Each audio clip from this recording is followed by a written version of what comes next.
dusome ijambo ry'Imana mu gutegeka kwa kabiri. Gutegeka kwa kabiri igice ni cya 4, dusome umurongo wa 35.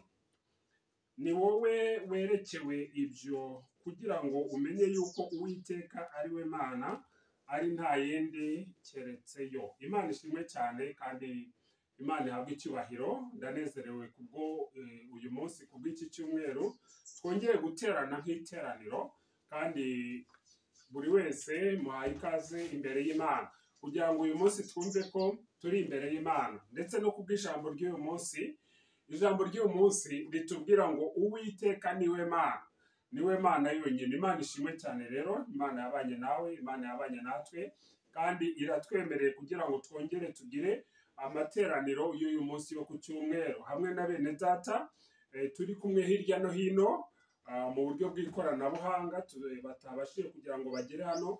Mwese Imana ibahe umugisha kandi Imana ibagire neza. Ku cyumweru gitaha cyangwa se mbere uyu munsi n'ejo bundi dufite iminsi mikuru igiye kugenda ikurikirana. Cyane cyane uyu munsi turazirikana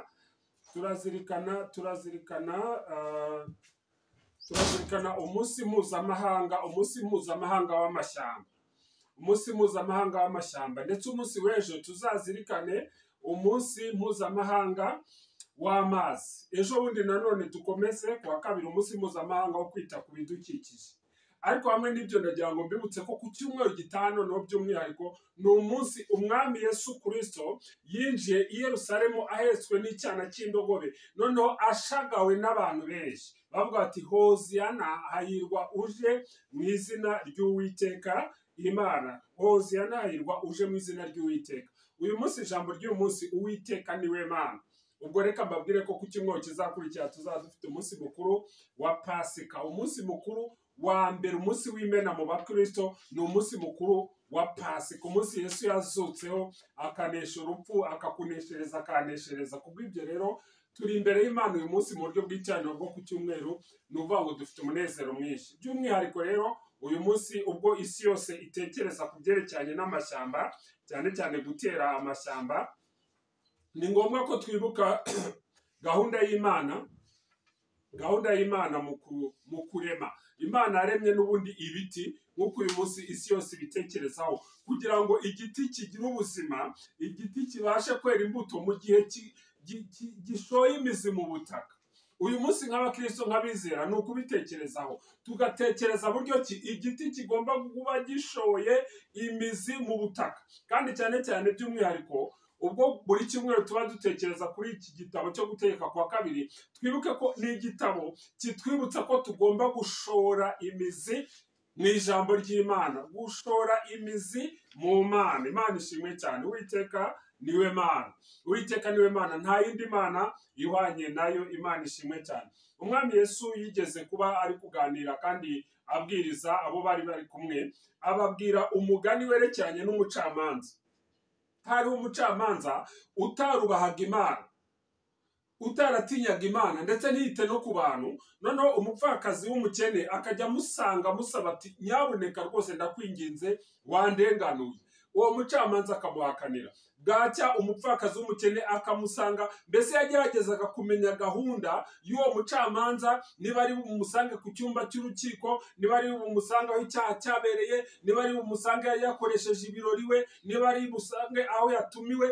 Buri gihe uwo mupfakazi akamusanga ati ariko ndakwinginze ndenganura, mfite ikibazo. Nuko ndagakomeza amurangarana. Ariko umunsi umwe noneho uwo mucamanza utarubahaga Imana, utaritaga no ku bantu, avuga ati ariko rero uyu nguyu ndabona ndembeje, ndabona atazahagarika kuza kundeba keretse nimukemurire ikibazo. Imana ishimwe cyane. Nuko afata umwanzuro aramurenganura. Nibwo umwami Yesu Kristo rero yavuga ati abana b'Imana musenge Imana ku manywa na nijoro, ntabwo izabarangarana, ntabwo izabura kubasubiza. Imana ishimwe cyane. Uyu munsi rero tumenye ko Uwiteka niwe Mana, niwe Mana nyamana, niwe Mana ikora ikabigaragaza. kandi ubwo umwami Yesu icyo gihe ni muri Luka 18 umurongo wa 8 arabaza ati ese umwana w'umuntu naza azasanga kwizera kukiri mu isi? Ntabwo yabaje ngo azasanga abajya mu rusengero bagiyeyo, ntabwo yabaje ngo azasanga bizera bangana bati, ahubwo yarabajije ati ese umwana w'umuntu naza azasanga kwizera kukiri mu isi.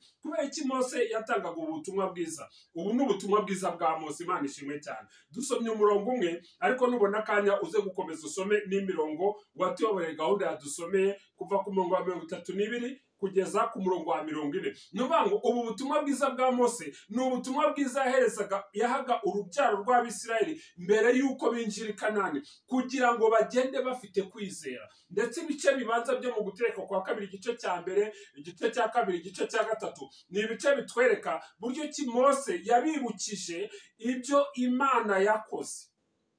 Iby'Imana yakoze muri Egiputa, iby'Imana yakoze mu rugendo rwo mu butayu. Umurongo wa 32 ngo wibaze iby'ibihe byashize byakubanjirije, uhereye ku munsi Imana yaremeyeho umuntu mu isi, kandi uhereye ku mpera y'isi ukageza ku yindi mpera yayo, yuko higeze kubaho igihwanye n'iki kintu gikomeye. Ese iki Imana igukoreye byonyine kuba turi imbere y'Imana uyu munsi ni ugushima Imana. Imana yakoze imirimo kuva ku gihe cya Adamu na Eva. Imana yakoze imirimo ku gihe Abisirayeli bari muri Egiputa. Iyo ni Imana, kandi Uwiteka niwe Mana. Uyu munsi rero uriho urahumeka, kandi dufite impamvu zo gushima Imana kubw'ibyo yadukoreye.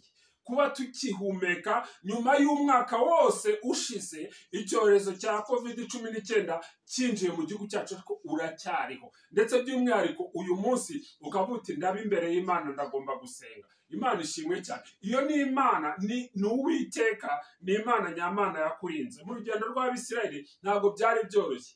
Wari uzi ko urugamba rumwe rwavagaho hagatangira urundi? Ntabwo byari byoroshye na gatoya. Niyo mpamvu bagombaga kugira kwizera. Ese umwana w'umuntu naza azasanga ugifite kwizera? Ni ikibazo, kandi Imana igushoboze ndetse ikubashishe. Niyo mpamvu Mose yabibutsaga ko Uwiteka ari we Mana, ko yabanye nabo ndetse akabarwanirira muri urwo rugendo, ndetse akabaha umugisha ku bwa ba sekuruza n'ababyeyi babo barinze ibyo kwizera. Imana ishimwe cyane. Ibyo rero ibyo Imana yagukoreye kugeza uyu munsi bikubera igihamya yuko n'ibindi izabikora. Ibyo Imana yagukoreye mu bugingo bwawe, ibyo Imana yagukoreye mu mubiri wawe, uko Imana yabanye nawe mu kazi kawe, mu masomo yawe, umenye ngo iyo ni Imana ikwereka ko n'ibindi izabikora. Imana ishimwe cyane. Kubera iki? Kuko nta yindi Mana. Umurongo wa 39 w'igice cya 4 mu Gutegeka kwa kabiri ngo nuko uyu munsi menya iki, ugishyire mu mutima wawe yuko Uwiteka ari we Mana mu ijuru no mu isi, nta yindi Mana iriho. Imana ishimwe cyane. Uyu munsi menya iki, yuko nta yindi Mana mu ijuru no mu isi usibye Imana yacu Uwiteka. Imana niyo Mana. Hari icyo rero tugomba kumenya kandi tukagishyira mu mitima yacu. Icyambere, Uwiteka niwe Mana y'agakiza kacu. Uwiteka niwe Mana y'agakiza kacu. Reka mubwire ngo Farawo yaramereye nabi, yari ari gukoresha uburetwa Abisirayeli. Ariko icyo gihe noneho Farawo Imana iramukoresha. Imana iramutuma iti ngwino ngutume ujye kuvana abantu banjye mu buretwa. Nuko Mose aragenda ajya kwa Farawo. Aragenda avuga ati rekura abantu b'Imana. Imana ishimwe cyane. Imana irashaka ngo hagire ibikurekura byari bigufasha. Imana irashaka yuko Uwiteka akubere Imana y'agakiza kawe. Agakiza k'Abisirayeli kwari ugusohoka mu buretwa bakagira umudendezo nk'abandi bantu babaga bafite umudendezo. Uburetwa bisobanura gukorera ku gahato, ndetse ntunahembwe, ndetse ugakora ukubitwa. Uko niko Abisirayeli bari babaye. Uwiteka niwe Mana y'agakiza kawe, niwe Mana y'agakiza kacu. Niwe waduhaye agakiza nk'impano mu Efeso igice cya 2 umurongo wa 8 ndetse n'uwa 9. Agakiza ni impano y'Imana. Agakiza ni ubuntu bw'Imana. Imana ishimwe cyane, kandi ni ukuri Imana ihabwe icyubahiro. Imana yavanye ubwoko bwayo rero muri Egiputa. Niyo Mana ibana natwe, kandi niyo Mana igendana natwe. N'Uwiteka ni Imana ihoraho ibihe byose. Hari icyo tugomba kumenya rero tukagishyira mu mitima yacu. Icya kabiri, Uwiteka niwe Mana no mu rugendo rwo mu butayu. No mu rugendo rwo mu butayu. Kubera iki? Kuko Imana yarahabaye. kandi irababwira bajye bizihiza iminsi mikuru, umunsi mukuru wa Pasika, umunsi mukuru wa Pentekote, umunsi mukuru wo gusarura. Ibyo byose byashushanyaga n'ubundi Mesiya wagombaga kuzaza ari we Kristo, kugira ngo atubere n'ubundi umwami w'agakiza kacu. Kimwe cyo rero, Farawo ntabwo yari azi ibyerekeranye na Kristo, ntabwo yari azi ibanga ry'igitambo. Ndetse hari n'abandi bami, urabyibuka mu gihe cya Daniyeli ubwo yari ari i Babuloni, Nebukadinezari ntabwo yari asobanukiwe Imana nyamana, ariko umunsi umwe Imana iza gukoresha Daniyeli, maze Daniyeli Imana ibana nawe mu bunyage bw'i Babuloni, kimwe n'uko Imana yabanye na Mose ikabana na Yosuwa mu rugendo rwo mu butayu. Bishatse kuvuga iki rero? Iyi Mana twizera ni Imana igendana natwe no mu butayu. Iyi Mana twizera ni Imana ibana nawe no mu gihugu cy'amahanga, ikagushoboza kandi ugahagarara ufite kwirinda. Imana ishimwe cyane, Imana ihabwa icyubahiro. Daniyeli ageze i Babuloni yagambiriye kutiyanduza. Icyo tugomba gukora ni ukwirinda kwiyanduza, tukirinda icyaha n'igisa n'icyaha, maze Uwiteka Imana y'agakiza kacu ikabana natwe kandi ikigaragaza. Icyo gihe Nebukadinezari amaze kubona ibyo Imana ikoze, aca iteka ashyiraho itegeko, aravuga ati buri wese yubahe kandi yumvire, ndetse aramye Imana ya Daniyeli. Ngwesheje umugisha mu izina rya Yesu, kugira ngo abakuzengurutse babone Imana muri wowe, babone ko Imana yacu ari Imana nyamana. Imana ishimwe cyane. Urugendo rwo mu butayu rero ni urugendo rw'ibisubizo byakomezaga kwisukiranya. Hari abumva ubutayu bakagira ngo ni ahantu h'akaga gusa. Oya, Imana yatanze ibisubizo, Imana yatanze manu, Imana yatanze amazi yo kunywa iyavanye mu rutare, Imana yarinze Abisirayeli kugeza ubwo ndetse n'imyambaro bambaraga ntabwo yabacikiyeho, n'amaguru bagendeshaga ntabwo yababyimbiyeho. Kubera iki? Kuko Uwiteka niwe Mana kandi ni Imana nyamana. Hahirwa abayifitemo ibyiringiro. Imana ishimwe cyane, kandi ni ukuri Imana yabwa icyubahiro. Iki cyumweru Imana irashaka ngo dusobanukirwe ko ari Uwiteka, ni Imana ishobora byose. Umunsi umwe Mose yabajije Imana aravuga ati ariko ndinde Mana? Noneho Imana aho yamubwiye ngo uri Mose bagutoraguye mu mazi, ahubwo Imana yavuga iti ndiho, ndi Uwiteka. Haleluya! Kuko Imana irashaka ngo tuyisobanukirwe. Imana irashaka ngo tumenye ko ari Imana ishobora byose. Imana irashaka ngo tumenye ko ari Imana ibera hose icyarimwe. Imana irashaka ngo tumenye ko bya bindi yakoze mu gihe cyatambutse ari igihamya cy'uko n'ibiri imbere izabikora. Imana ishimwe cyane. Niba Imana yarakurinze iki cyorezo, ni igihamya yuko nihajyana ikindi cyorezo kizaza izakikurinda. Kubera iki? Kugira ngo wagure ubwami bw'Imana. Imana ishimwe cyane. Hari icyo rero tugomba kumenya tukagishyira mu mutima wacu. Icya gatatu, Uwiteka niwe Mana y'ahazaza hawe. Haleluya! Imana y'ahazaza hawe bivuze ngo nta mpamvu yo kwiganyira, nta mpamvu yo kwibaza ibibazo byinshi. Bizagenda bite ningera i Kanani? Bizagenda bite inkuta za Yeriko? Bizagenda bite Yorodani? Bizagenda bite imisozi ihanamye y'Abanaki? Oya, nuvuga ngo Imana ni Uwiteka, ni Imana y'ahazaza hawe. Ifite umuteguro kandi ifite ibyiza yimbwira kukugirira. Igufiteho imigambi myiza, ngo ni ibyiza si ibibi, kugira ngo Imana ikurememo umutima w'ibyo uzabona hanyuma. Imana ishimwe cyane, kandi ni ukuri Imana ihabwa icyubahiro. Umurongo wa 36 mu Gutegeka kwa kabiri niho turi gusoma igice cyaho cya 4, ngo mu ijuru ijwi ryayo ryaturutseyo iri kumvishiriza kugira ngo ikwigishe.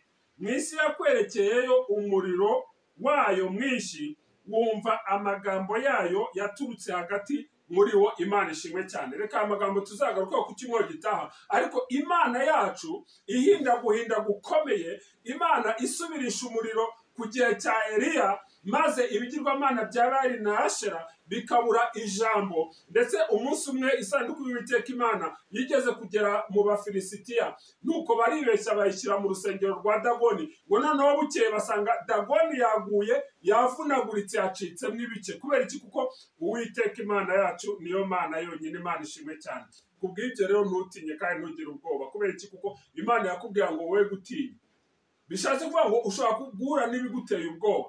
Mukristo yaragiye asanga intare ziziritse, agira ubwoba birumvikana nk'umuntu, ariko icyo atamenye ntabwo yamenye ko intare ziziritse. Icyo tugomba kumenya uyu munsi, ndagira ngo ubwire mwene data muvandimwe ngo intare ziraziritse. Kubw'ibyo we gutinya Uwiteka niwe Mana. Ni Imana y'ibigaragara n'ibitagaragara, ni Imana itegeka inyanja igaturisha imiraba, ni Imana iringaniza imisozi. Kubw'ibyo iki cyumweru byibuze uzazirikane yuko Uwiteka ariwe Mana, Imana y'agakiza kawe, Imana igendana nawe mu rugendo rwo mu butayu, kandi ari Imana Uwiteka, Imana y'ahazaza hawe. Imana ishimwe cyane. Kubw'ibyo ibyo ukora byose rero umenye yuko Imana iri kumwe nawe. Zirikana ijambo riguhumuriza kandi ndetse ukomere. Shikama, witinya, ukomere, kuko Imana yabanye na Mose, Imana yagendanye na Yosuwa, niyo Mana izagendana nawe muri iki cyumweru, ndetse ni nawe Mana izagendana nawe mu minsi yose iri imbere kugira ngo ubashe kwinjira i Kanani. Kandi birashoboka rwose. Ivugabutumwa ry'imirenge 416, ivugabutumwa ry'ibihugu 237, iryo vugabutumwa rirashoboka. Ese umwana w'umuntu naza azasanga kwizera kukiri mu isi? Mureke twizere ko bishoboka. Imana ishimwe cyane. Birashoboka rwose yuko ijambo ry'Imana rizima rigera mu duce twose, buri muntu wese akabona amahirwe yo kwakira agakiza. Imana ishimwe cyane. Ibyo nubimenya rero mbere y'igihe kandi ukabyizera, uzatahukana intsinzi uri imbere y'Imana. Umwami w'abami, umwami ushobora byose ari kumwe nawe. Imana ishimwe cyane kandi Imana ihabwe icyubahiro. Dusenga Imana. Uwiteka Mana, mu izina rya Yesu, ushimwe uhimbazwe, uhabwe icyubahiro. Mana y'agakiza kacu, uruwera kandi urakiranuka, ni wowe Mana yonyine, nta yindi izabaho, nta niyabayeho, nta nigeze ibaho igaragara kandi ikora nk'uko ukora.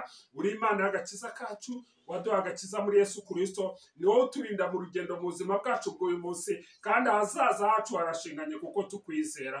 Habwa icyubahiro Mana yuko uturinda kandi ubana natwe uko bwije n'uko bukeye, maze muri iki cyumweru uzadushoboze buri wese uzamubashishe gutahukana intsinzi. Shimwa, uhimbazwe, uhabwe icyubahiro none n'iteka ryose, mu izina rya Yesu Kristo umwami n'umukiza wacu. Amen.